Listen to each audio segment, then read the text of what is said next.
It's the new moon, time for stories of the spiritual journey. This evening, I'd like to share with you my friend Geno. He is the person that I call when the world is crashing down around me, when I'm suffering deepest depression, when my relationships seem to be falling apart, when my life seems like it's not worth living. He is a man incredibly full of joy and wisdom and life experience, and it is a pleasure and an honor to know him. Hi, Gene. Thanks for joining me. Solomon, thank you so much. I'm excited for this great conversation. Thank you for doing this. Yeah, you're one of those people that, just to connect you to why you're here, I first met you at the Men's Rites of Passage in Ghost Ranch, New Mexico in 2018, and you struck me as one of those people that I really had to get to know, but then I neglected to get your contact information, and so I didn't get in contact with you until almost, I think, like a year and a half later or something. Yep. Yeah, those are such amazing, transformative times. And you connect on such a deep, emotional, spiritual, heart-to-heart level with so many people. And then, you forget the basics. Like, oh, yeah, here's how to call me. Here's my email. So I'm glad the universe, brought us together in the first place and then reconnected us later on. Yeah, it was awesome. So when I first met you, it was the second day, and you were offering a morning yoga class thing, and I had never done yoga before, and since I was traveling a third of the way across the country and doing all sorts of new things and experiencing new things, I thought I would try out the yoga. And so I went to your class, which was some ridiculous hour in the morning. I think it was like 6 or something. And Yes. which for me, being from the West Coast, is actually 5.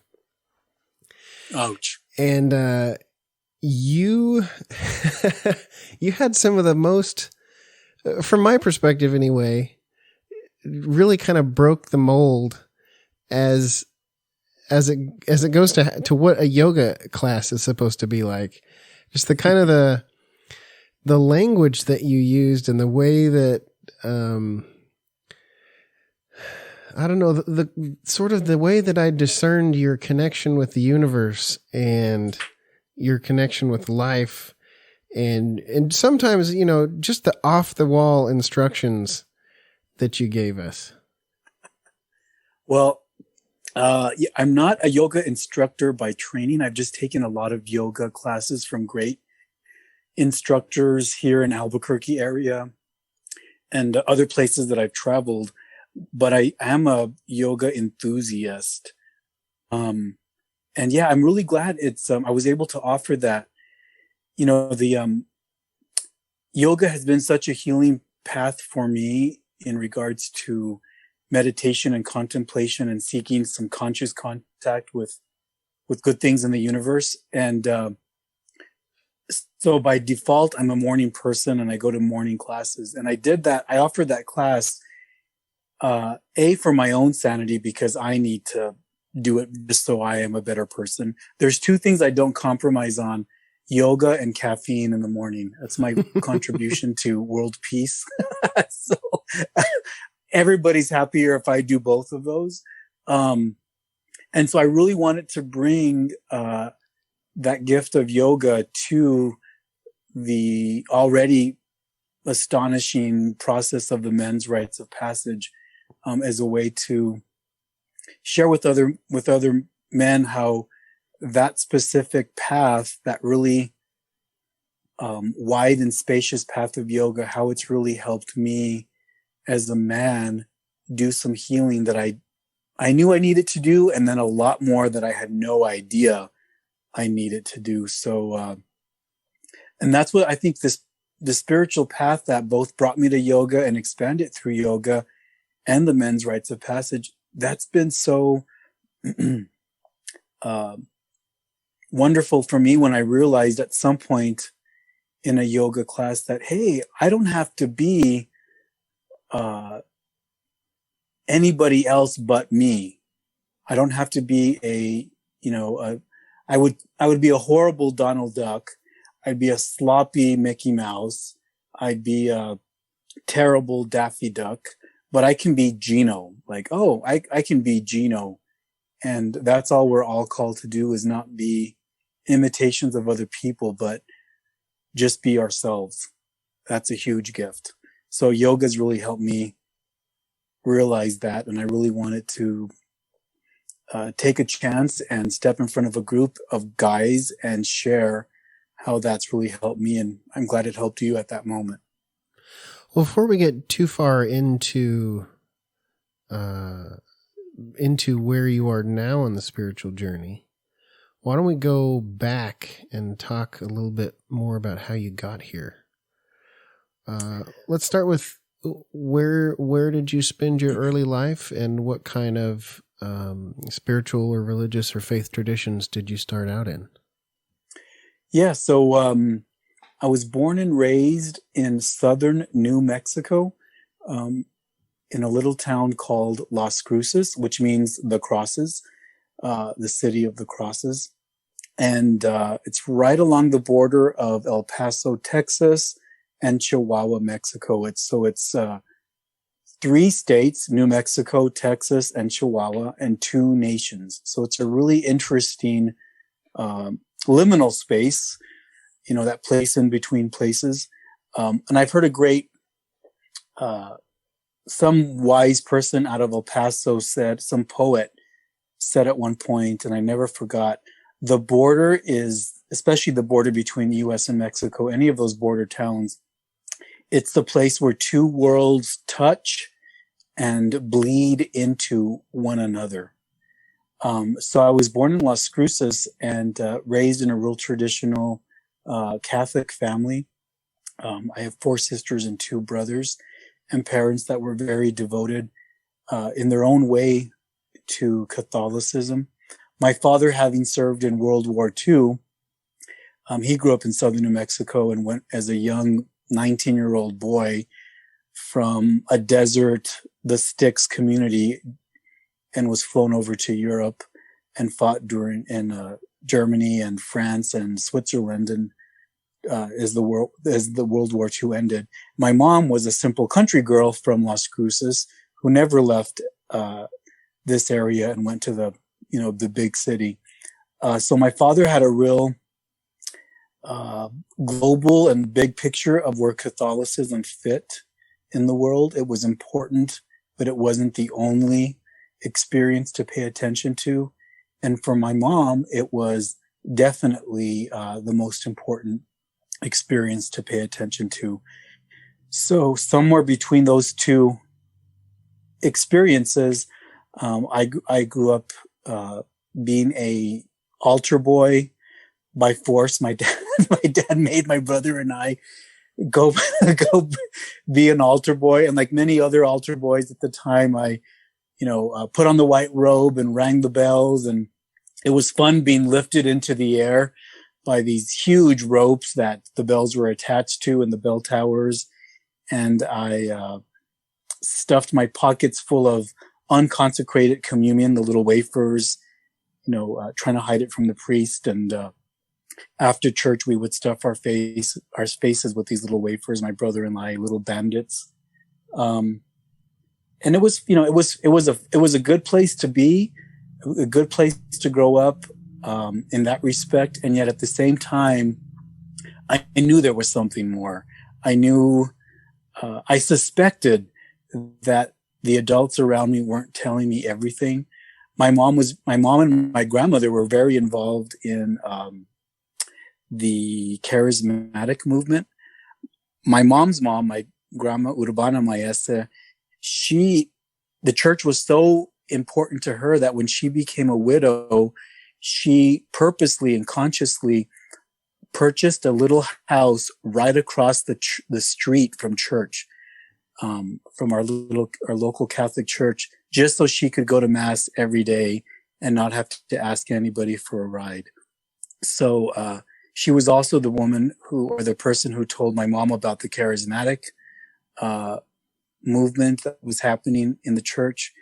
And so by default, all three of us, my grandmother, my mom, and myself, and my younger siblings, we would go to the Tuesday night charismatic prayer meetings. And that was a wonderful experience that opened my eyes to a more vocal and charismatic approach to praise and worship. And, I was confirmed. And somewhere in the confirmation process, which is an important sacrament in the Catholic Church for teenagers, I was given this little card which had the Serenity Prayer. God grant me the serenity to accept the things I cannot change, the courage to change the things I can, and the wisdom to know the difference. And I kept that card, Solomon, in my high school locker. And it was one of just a few things that I kept on that locker, how young folks would decorate their locker doors. But being a rather shy kid with lots of acne and and self-consciousness about that acne, that card, looking back, really was an anchor into a adolescent young kid who was unsure about himself and interested in the world, but at the same time scared of the world. Later on, I'll ask you what God means to you now, but in those early years, what was your image of God? What was your picture of God? What was your understanding of God? Yeah, God was just someone far away, someone far away who was going to give you a pop quiz or a final exam that he knew you were going to fail. So it was very much like somebody you wanted to avoid because, someone that would give you that white glove treatment. Just like, okay, I have the white gloves on and I'm going to make sure I find some dust or debris or something that should be cleaned up. And God was someone who was going to have that ha ha ha moment. I caught you doing wrong. You're not good enough. You're not this or that enough. And so it was very much like that. Just someone you didn't really want to be around and wanted to avoid. Tell them what they wanted. Tell God what God wanted to hear, and then go be real with your friends. Ah. Mm-hmm. So now moving forward toward adolescence, where are you now? So towards adolescence, well, Solomon, I knew I was different at a very young age, even before adolescence.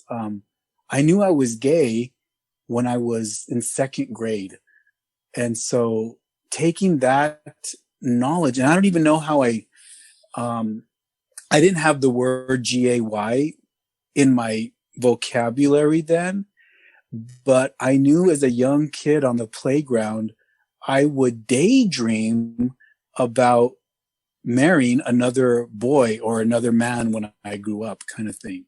And so I knew that and I kept that knowledge within my own heart and spirit. Of course, the young people around me knew that I was different in that way very early on as well. And no one was surprised when I finally came out.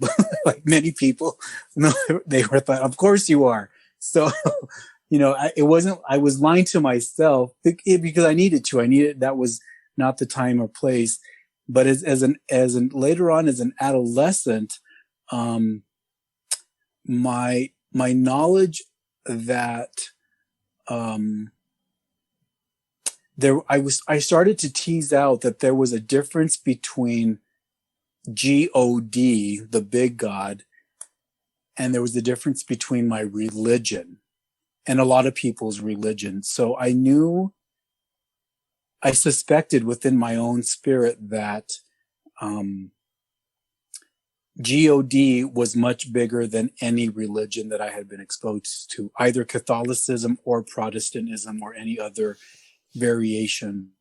I knew that God was much bigger than that, and that I wanted to explore and find out what else was out there besides the various, Catholic, Baptist, Protestant religions that I had been exposed to via friends by that time. And so I was really curious about learning about the world and hoping that God was as big as I had heard God be. My mom and many teachers in our church would talk about how great God's love was, how unconditional. And of course there were the judgmental, the lake of fire, burn in hell type of teachings, but it was always the hope that I had that, wow, maybe God really does love me more than can be expressed. So there was always that hope. There was a lot of doubts, but there was always a little bit of hope that maybe God really was God.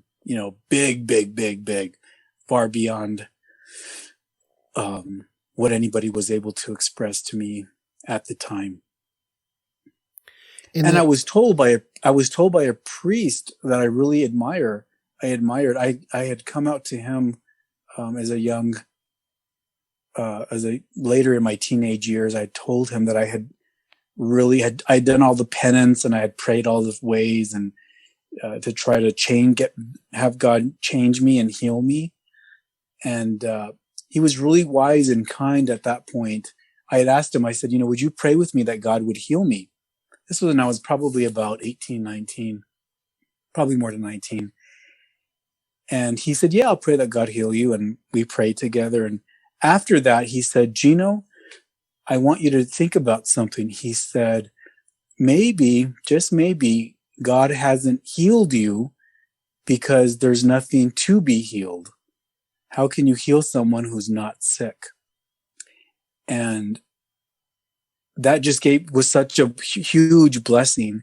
But he also told me, you need to, the Catholic Church at this point where we were at isn't the safe and healthiest place for me to be at that point, and to go on and look for other safer, healthier spaces than was being offered at that time. And that was a profound encouragement, blessing, and honesty that I'm always grateful for. He'll always have a special place in my heart. So it's great that you had that affirming experience at that age. But earlier on, did you have to develop survival mechanisms? Were there any traumas that you had that were created that you had to deal with later on?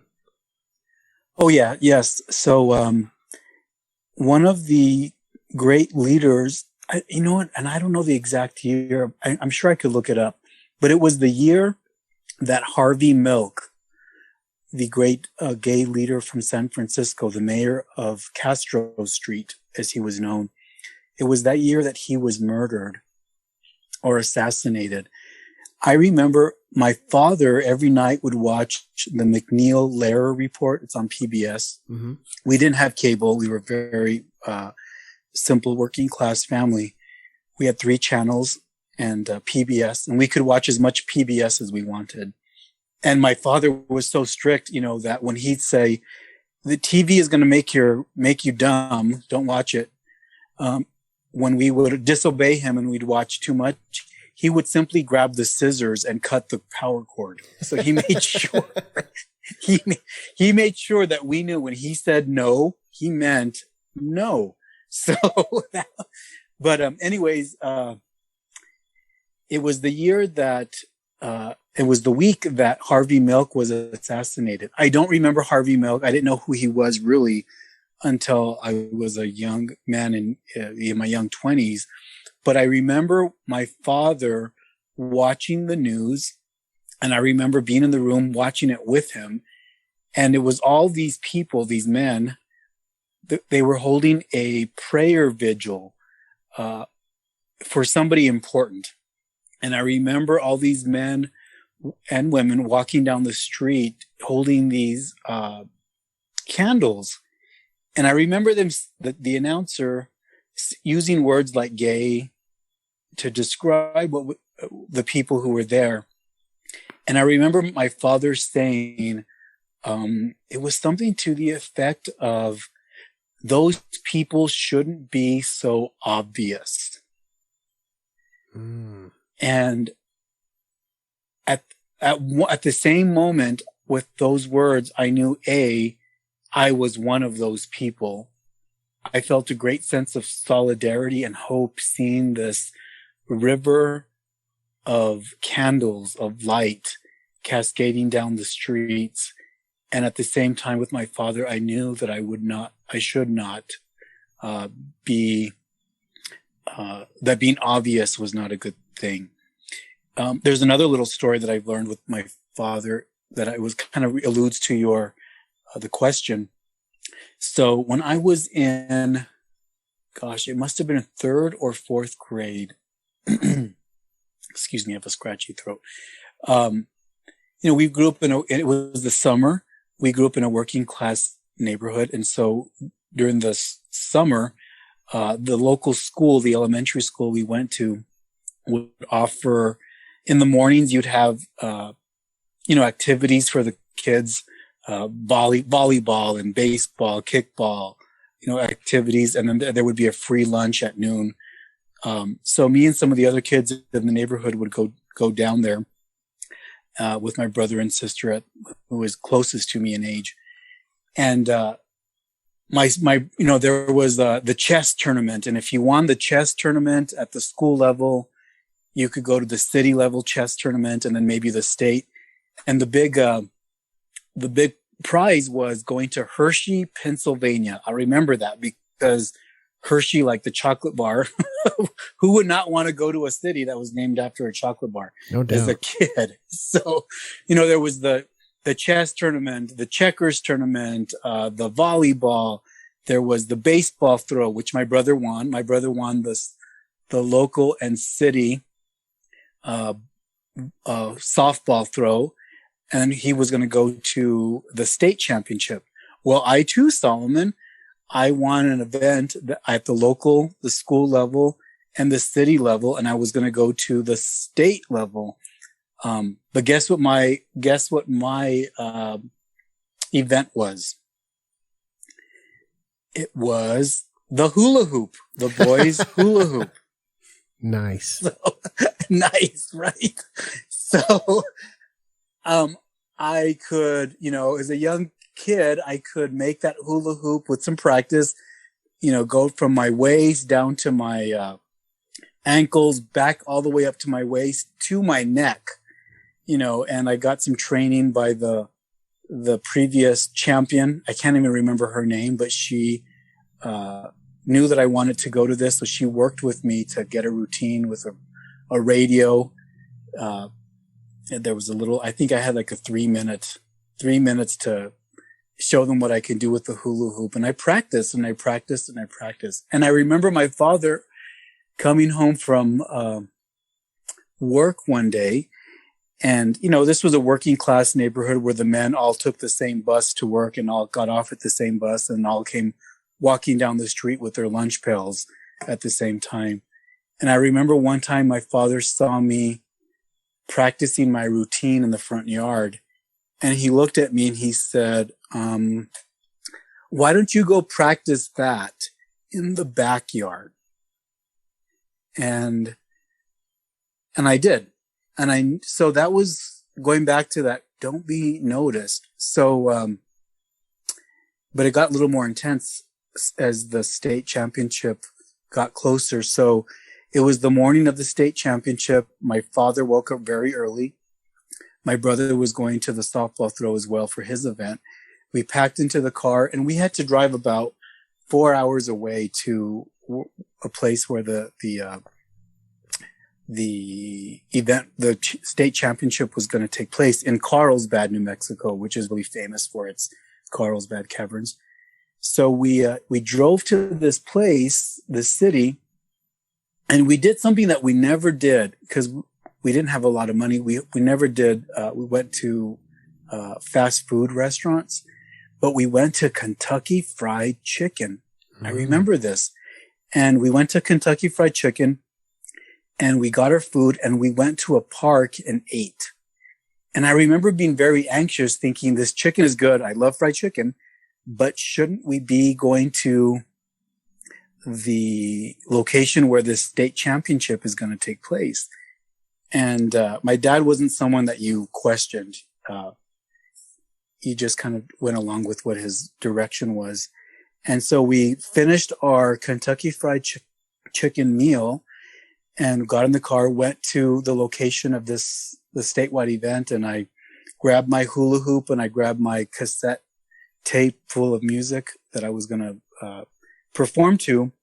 And I went to the registration table and I told them, I'm Gene Gallegos, Geno, and I'm here for the boys hula hoop championship. And they looked at me and they said, "Oh, well, that's unfortunate because you missed your time. That event took place, about an hour and a half ago." And I was so disappointed, Solomon. I just felt this hollowness in my gut and chest and this anger towards my father, and realizing that my event took place just as I had kind of suspected while we were eating fried chicken at the park. And so I really felt, I learned the term later on, sabotaged. I really felt sabotaged at that point. And I realize now as a man that my father was trying to protect me from being too different in a small town. But at that time, all I could experience was a profound mistrust and disconnect from my father. So that was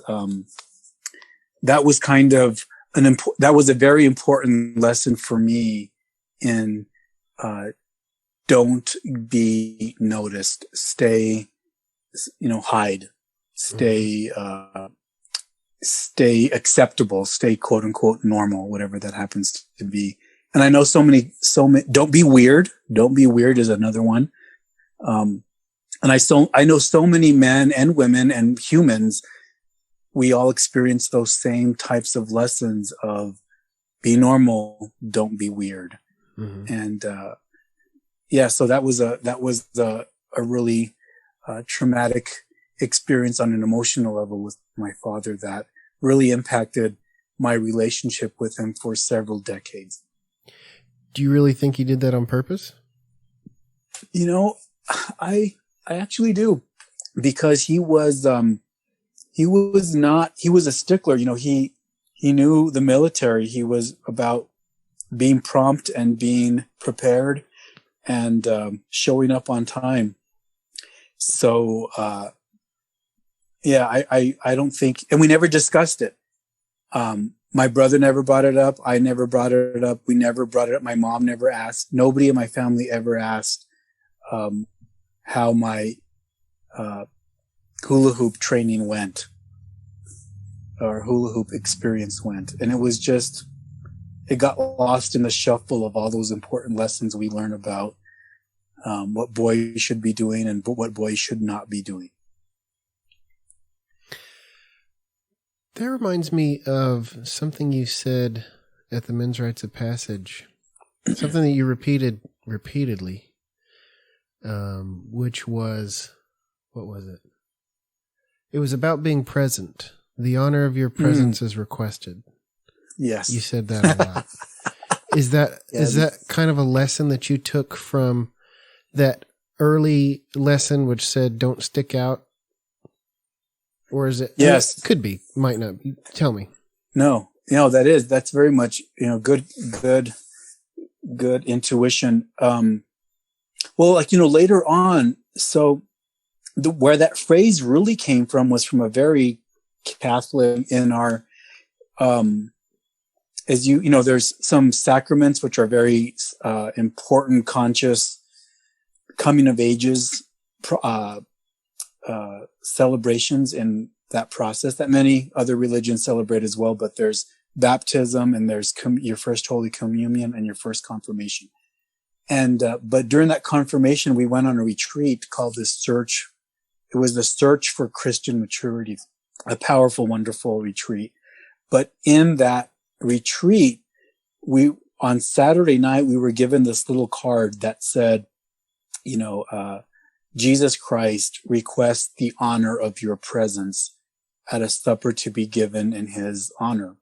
And so anyways, in my mind, that little card always was about the honor of your presence is requested. And at that time, Solomon, I did not think, with all those lessons that I just mentioned that I'd learned in various ways and had repeated in various ways in my life, I didn't really think that my presence would honor anybody. My real presence, that anybody would really want to have me show up at something important.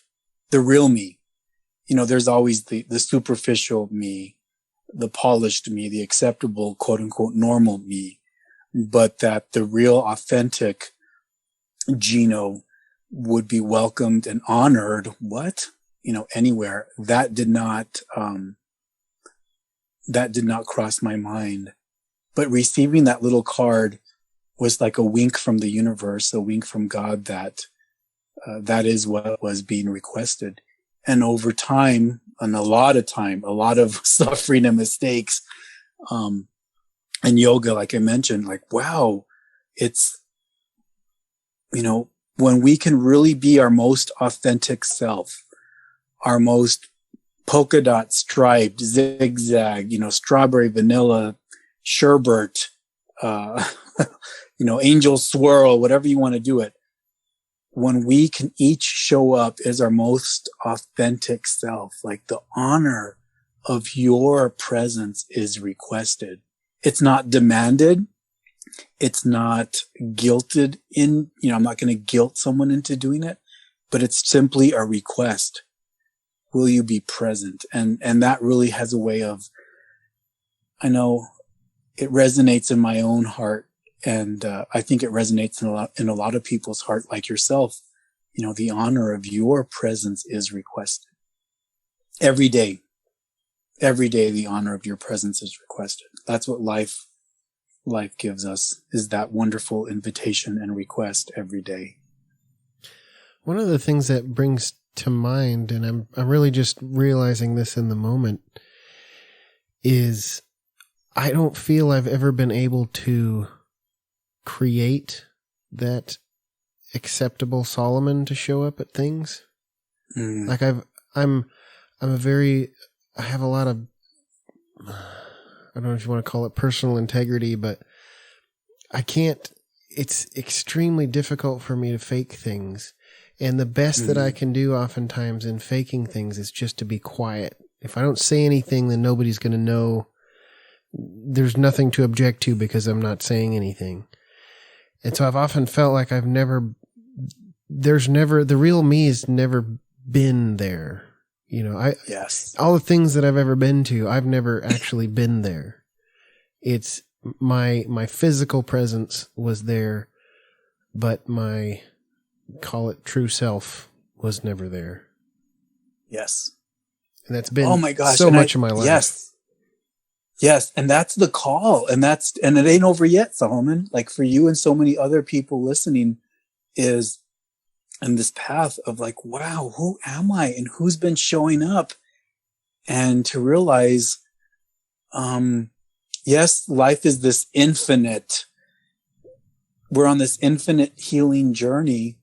And yet at the same time, wow, when am I going to show up? Like, what am I waiting for?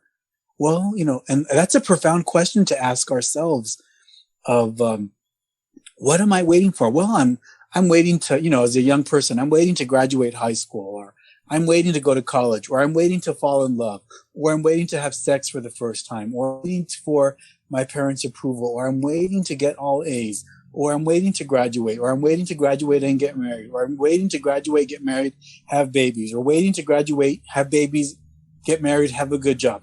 Always waiting. And a really important exercise that we can do, I know I did, I made a list of all the things I was waiting for. And I just said some of them. But we're always waiting. And while we're waiting, life passes us by. And at the same time, I realized, wow, as a young boy, I did what my family wanted me to do, which was great. And it served for a while. And then I did what my friends wanted me to do, right? And that was awesome. And that worked for a while. Then I did what my church or, whatever the adult, the college age me thought I should do.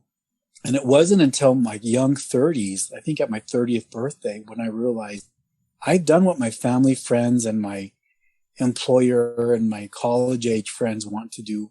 But what do I want to do? Like, what do I really want to do? And I know I wanted to live my life in a way that was authentic, not perfect, but authentic. I still want to be on this quote unquote spiritual path, but I retain the right to fall on my face and to be a selfish SOB and be small-minded and angry and pitiful at times, because that makes me real. I didn't want to be someone who was on a spiritual path and, like untouchably good and such a goody good two shoes and all of that. I want to be real. I want my life to be gritty and dented and stained and scratched because everything in my house is, because it's being used, and I want my life, I want those. I want to be authentic. I want to be real. I think ultimately the only way that image ever exists is in the eyes of other people, because we all know our faults. If we're awake to ourselves, we know that the falls and the failures are there. It's the other people who don't get a window on that part of you and don't understand when in your spiritual journey you begin to embrace your faults more rather than try to hide them. Yes. Yes.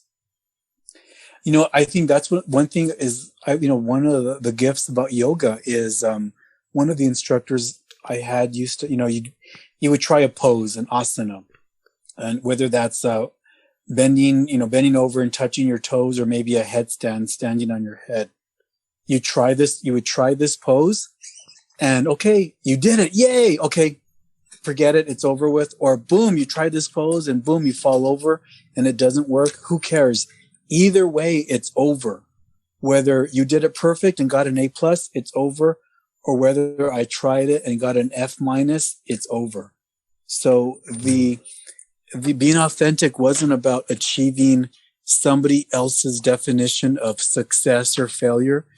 It was about trying it out as authentically as I can in that moment. And then boom, it's over. And then coming into this moment. And then now coming into this moment. So the most important moment in my life, Solomon, is this moment with Solomon. And now it's this moment with Solomon. And now it's this moment. Well, thank you for being present with us. Mm-hmm. Vice versa. So after that priest gave you that good advice, which I've heard a few wise people here and there give similar advice about their own religious or faith traditions. Mm-hmm. Did you follow his advice? Did you? Oh Did you yeah. go somewhere else for a while? Yes, I did. I gave myself like, okay, I need to not, because, and that was part of it. I realized then, because I was involved at the church level. I helped with youth groups and that kind of thing. Um, but they only wanted to hear a certain part of my story, not every part of my story. And I had to hear other people about their adventures and trials and tribulations of falling in love the first, second, third, fourth, fifth, sixth, seventh time and everything that came with that. But I didn't have the freedom or permission to share my falling in love stories the first, second, etc. times. And I want it to be in a tent, for lack of a better term, word, in a space that was big enough where I could listen to everybody else's stories and experience. And I wanted to also be able to share all of my stories and experience. So I would go to church, and I've been, either whether it was the Catholic Church or other denominations, I found that experience was the same. That, having a wife and 2.5 kids wasn't going to be my goal in life, and it wasn't the epitome of being a human, and it's so funny, even in the Bible, as I was talking with different people who know the Bible much later than I, one of them was Richard Rohr. He talked about, he says, isn't it funny how, because he serves at a church called Holy Family, right? And he said, it's amazing how we have these churches called Holy Family, but Jesus himself was not obsessed with having a family. Like the message of Jesus was not about, okay, go and have a wife and have a bunch of kids, because that's the epitome of your soul work. It just made me chuckle. Like, yeah, having a family is important, but having a community, a healthy community, a sacred community of authentic people is so much more important than having a holy, quote unquote, perfect family. And so at that point in my life, I always found a lot of solace in libraries, and even in going back to my high school age, I used to get so much anxiety at lunchtime. Where am I going to sit with the cool kids, and everybody's hunting for a girlfriend or a boyfriend, and that wasn't really going to be a conversation that was open to what I was looking for. So I would spend a lot of my time, Solomon, in the library reading books. I would read stuff like The Little Flowers of St. Francis, or I would reread Great Expectations or stuff like that, or poetry, Rod McEwen, Looking for a Friend. And so fast forwarding a little bit, when I left, quote unquote, the church that I had grown up in and started to grow more in my sense of self, I spent a lot of time in the libraries at the university level reading Krishnamurti. I read his literature. I read the quintet. What is it? The Life of Gandhi. I started to read Malcolm X and Martin Luther King. Great book I read was called Martin and Malcolm in America. So I started really worshiping, quote unquote, at the Church of Academia, trying to, read sociological analysis of society, norms and roles and traditions, the way that we're supposed to see the world through these ideological, our ideology about what is normal and not normal. And, and so that was really good for me. I needed to develop my brain.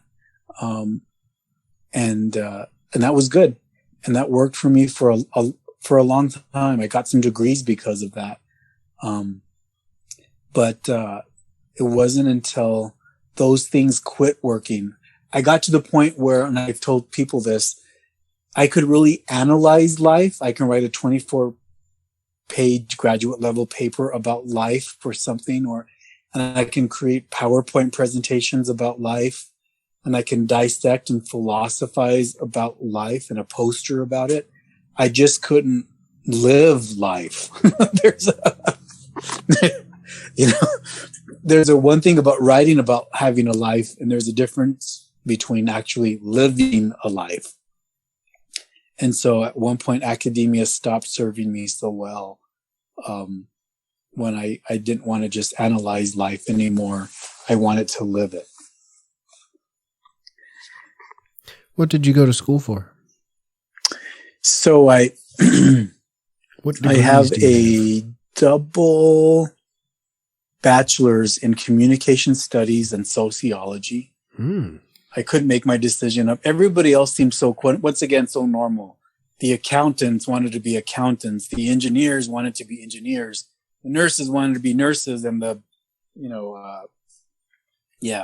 journalists wanted to be a journalist. But I didn't.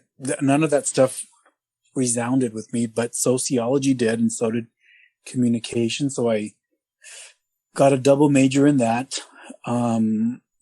And then I went back to graduate school after taking a little time off, and I completed my master's degree in sociology and minored in public health, which was really good.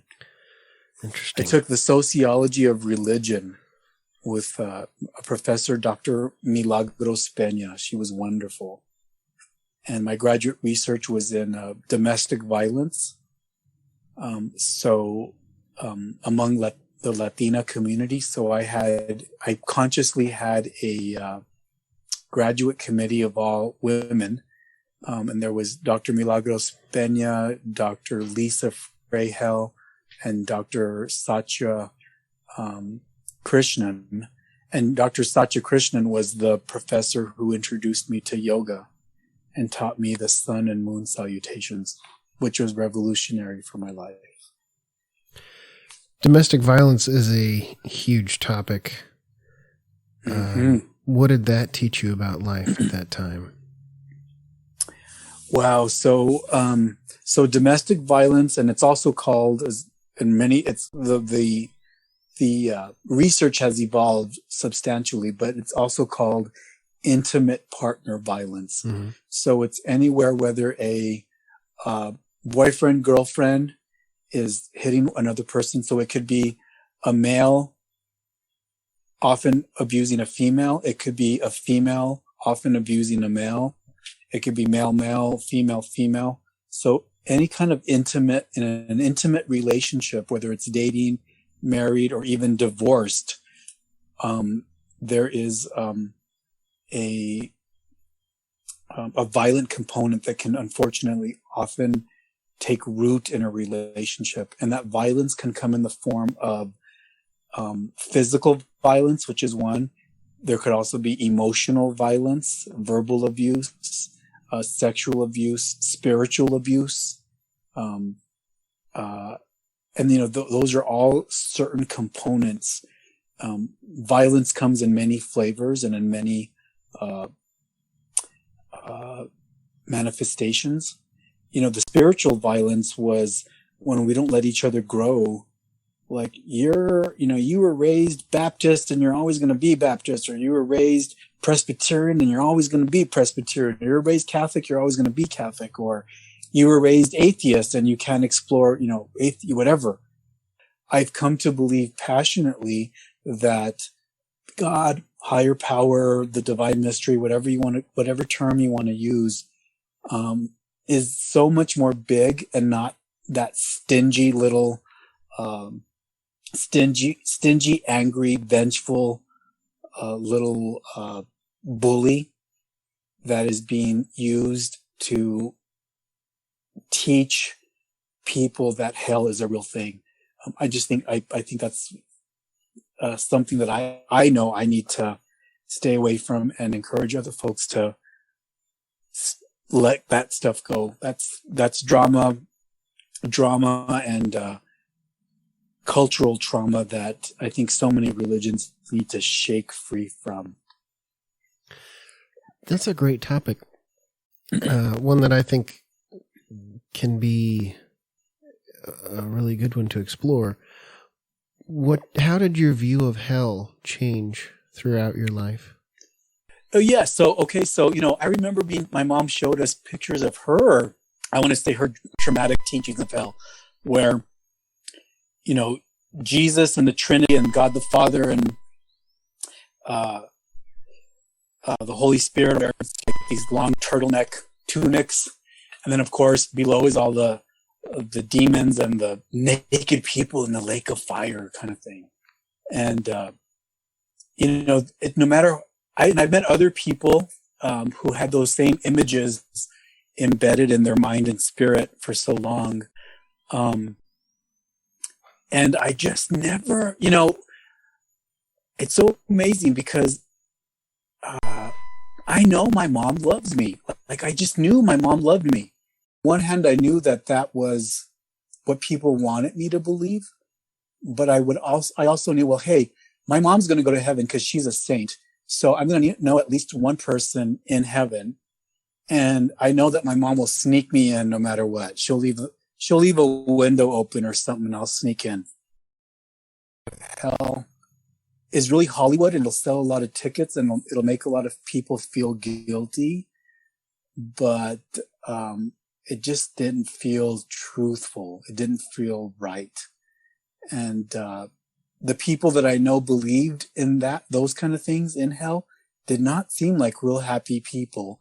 And I didn't really want to hang around them. So I, hang around happy people. The people who believe in hell don't seem like they're genuinely happy and don't seem like they're genuinely authentic.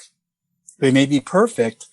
They want to be on that perfect merry-go-round, stay on that crazy train, but they don't seem fun or lighthearted or joyous. And so I was able the fear of hell faded with time by the grace of God.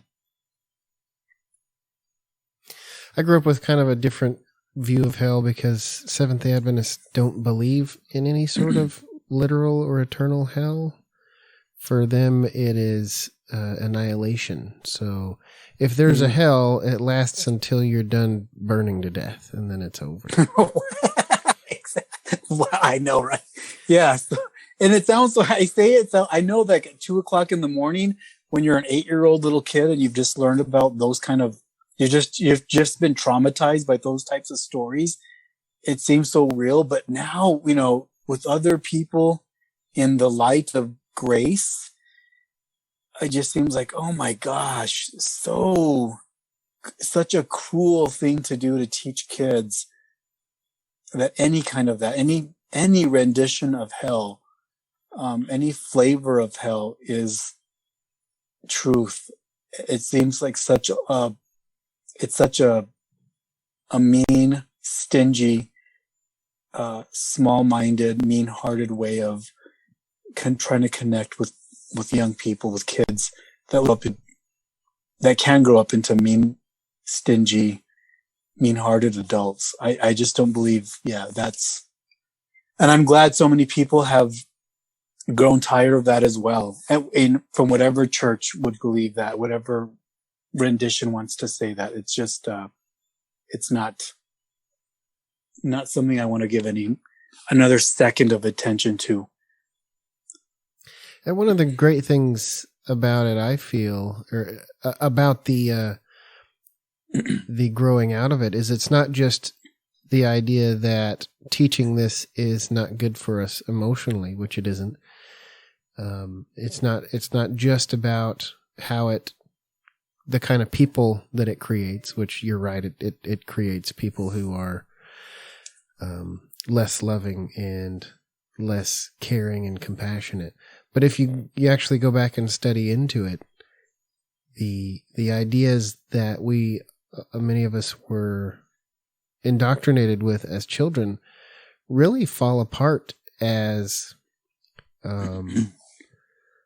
mostly the work of conjecture and tradition and things that were developed long after the time of Christ. So it's not even, Yes. it's not original teaching, really.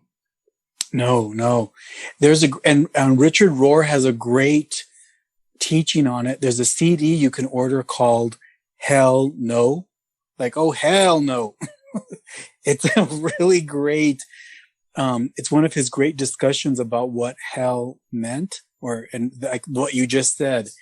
It was Gehenna was, and if I understood that teaching right, if I remember it correctly, Gehenna was that place where trash was burned, like a modern day, trash heap outside of the city of Jerusalem. Mm-hmm. And Gehenna was where all the filth of the city was kept and where people were crucified. So Gehenna was that place, being separated outside.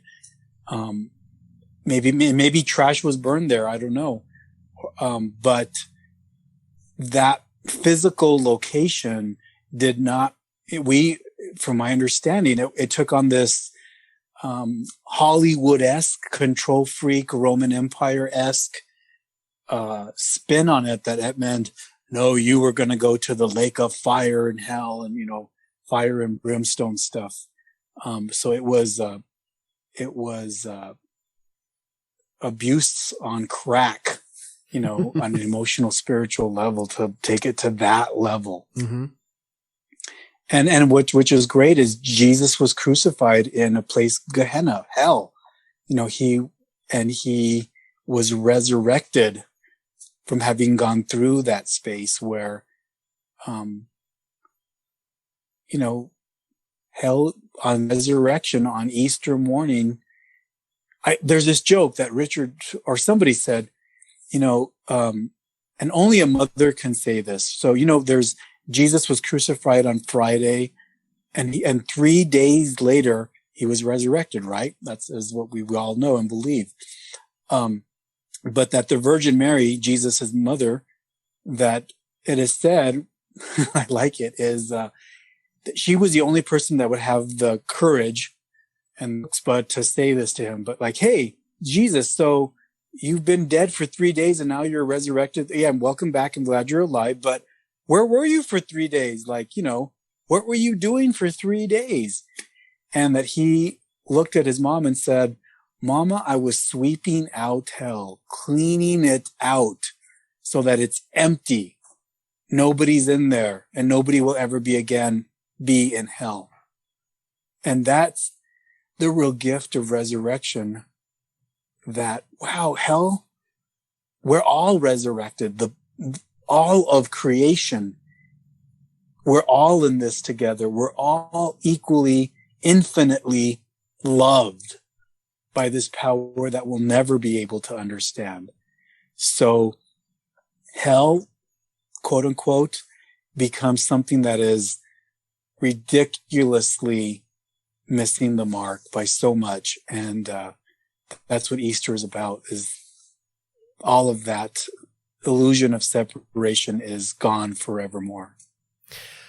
I forget which saint it was. It was a woman, maybe Teresa of Avila, who by the Inquisition was sort of forced into admitting that hell was real, but then she kind of said on the side, but nobody's there. Exactly. Yes. She was a wise woman if she said that, because, yeah, tell these foolish theologians what they want to believe, and then just go on and do what you really want to do. There was a friend of mine who he dropped out of several seminarians, that he said, "Oh, remember, God doesn't read our effing theology books." Like, as if God needs to read our theology books to find out what he or she believes. It's like, that was always the thing that just weirds me out about systematic theology. It's like, you're really going to spend this huge amount of time like piecing together all of these tidbits from everywhere, like it's like it's a season of Lost or something, trying to put Right. together all the clues so that you can discover the true nature Yes. of the universe. You know, it's Yes. it led me to just think of theology as it's just fan fiction. Mm-hmm. It's fun, but you're not working with the original materials here. You're telling a story that doesn't appear in the canonical the canonical Harry Potter, as it were. Indeed. Yeah. It's like it keeps you busy. It makes you feel important for a while, whatever floats your boat, but the universe will go on rolling right along. And I love that there's that Jesuit priest, Anthony DeMillo, who was born in East India but raised as a Jesuit as well. And he said somewhere in his writings, if you ever want the perfect image for the kingdom of God, go to a tree, and the tree will offer its shade to any priest, prophet, pope, prostitute, politician. It offers its shade to everybody. A rose will offer its fragrance to everybody. Those are more images of the kingdom of God. And it's true. Like, we can learn more from sitting under a tree for 4 days than we will by getting a 12-year degree in theology from some fancy smancy university that Jesus would probably never have applied to, much less been accepted to. So what did you do with yourself after you got your master's degree? So after I got my master's degree, I was still going to save the world. So I was really looking at environmental justice and public health, which are still very important. And I worked in that capacity for 5 years.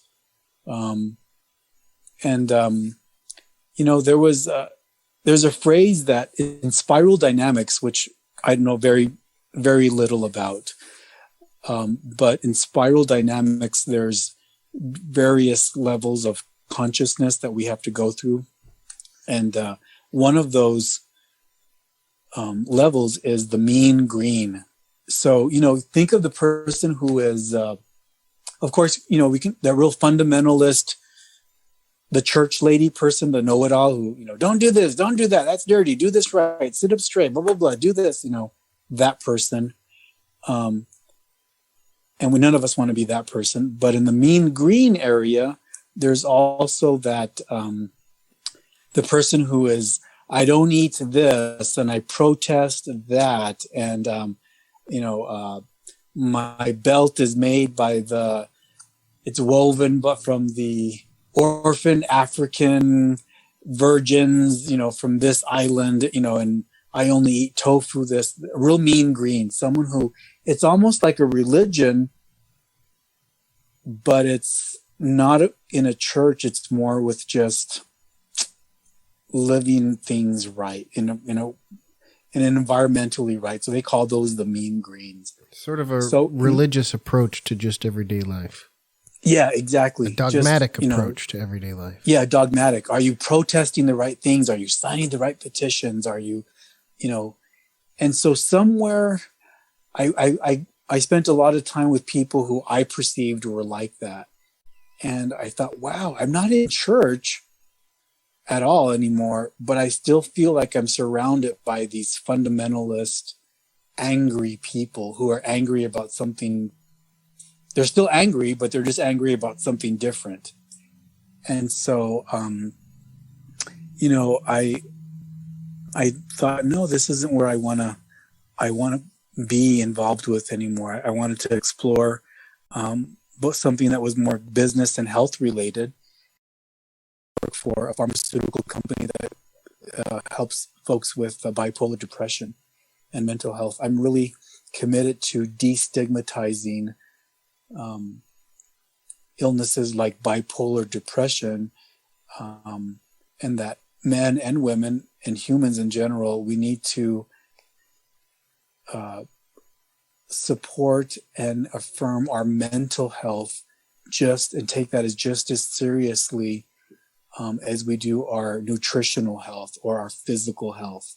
So destigmatizing mental health has really been something that I'm I'm passionate about as well. I think a lot of men, in my experience, have suffered from anxiety and depression and anger. And medication can help some of that. But medication, of course, is not the only answer. There's a lot of, there's mindfulness, there's yoga, there's exercise, there's the men's work, there's recovery. There's so many other components to our life that can help us on this journey to become more mindful, masculine, healthy men, and, mindful, healthy, feminine women, and just better human beings, period.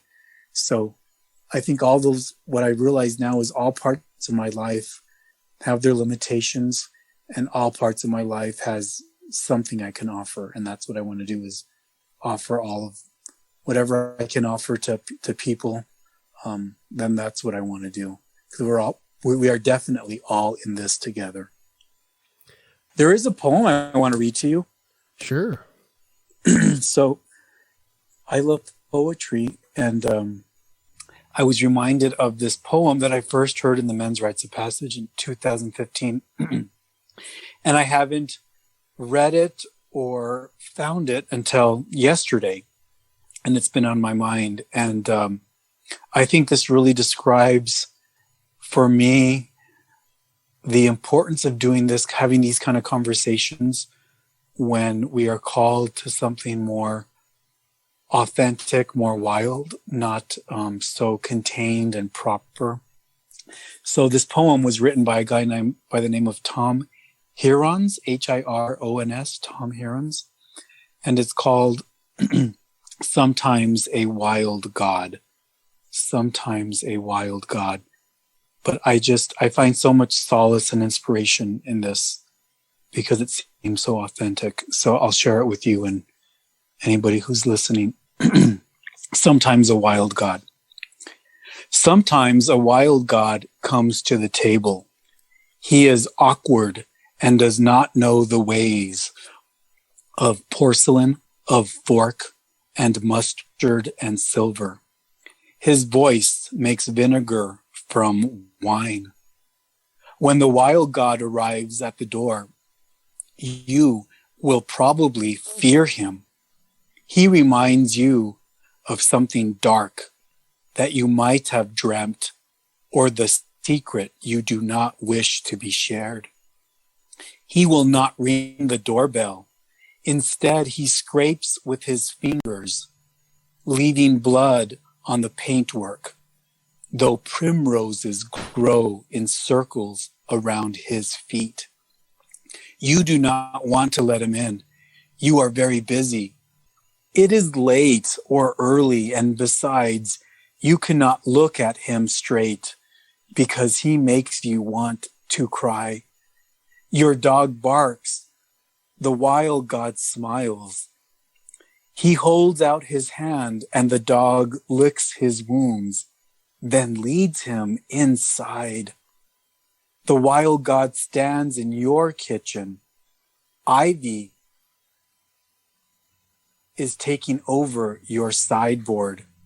Mistletoe has moved into the lampshades, and wrens have begun to sing, and an old song in the mouth of your kettle. And wrens have begun to sing an old song in the mouth of your kettle. I haven't much, you say, and give him the worst of your food. He sits at the table bleeding. He coughs up foxes. There are otters in his eyes. When your wife calls down, you close the door and tell her, it's fine. You will not let her see the strange guest at your table. The wild God asks for whiskey, and you pour a glass for him, then a glass for yourself. 3 snakes are beginning to nest in your voice box. You cough. Oh, limitless space. Oh, eternal mystery. Oh, endless cycles of death and birth. Oh, miracles of life. Oh, the wondrous dance of it all. You cough again, expectorate the snakes, and water down the whiskey, wondering how you got so old and where your passion went. The wild god reaches into a bag made of moles and nightingale skin. He pulls out a two-reeded pipe, raises an eyebrow, and all the birds begin to sing. The fox leaps into your eyes. Otters rush from the darkness. The snakes pour through your body. Your dog howls, and upstairs your wife both exults and weeps at once. The wild god dances with your dog. The wild god dances with your dog. You dance with the sparrows. A white stag pulls up a stool and bellows hymns to enchantments. A pelican leaps from chair to chair. In the distance, warriors pour from their tombs. In the distance, warriors pour from their tombs. Ancient gold grows like grass in the fields. Everyone dreams the words to long forgotten songs. The hills echo and the gray stones ring with laughter and madness and pain. In the middle of the dance, the house takes off from the ground. Clouds climb through the windows. Lightnings pound its fists on the table, and the moon leans in. The wild god points to your side. You are bleeding heavily. You have been bleeding for a long time, possibly since you were born. There is a bear in the wound. Why did you leave me to die? Asks the wild god. And you say, I was busy surviving. The shops were all closed. I don't know how. I didn't know how. I'm sorry. Listen to them.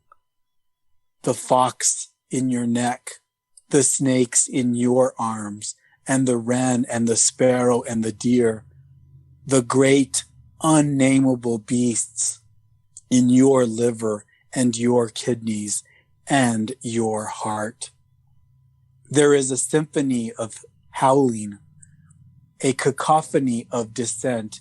The wild god nods his head, and you wake on the floor holding a knife, a bottle, and a handful of black fur. Your dog is asleep on the table.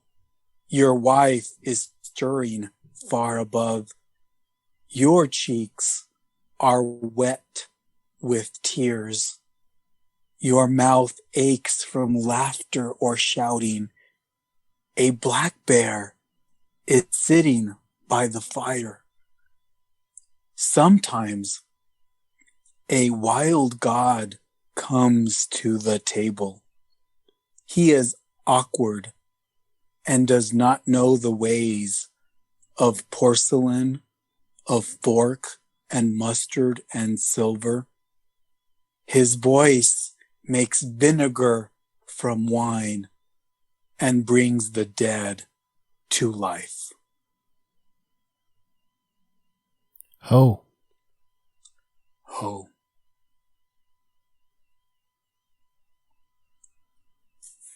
Thank you for this time, Solomon. Thank you for being so generous with your time. I love you. I bless you. I hope the wild god nests in your beard as it grows back. As you may have guessed, that's where I got the name of the podcast from. Join me for more stories of the spiritual journey. New episodes posted every new moon. This is A Wild God Appears.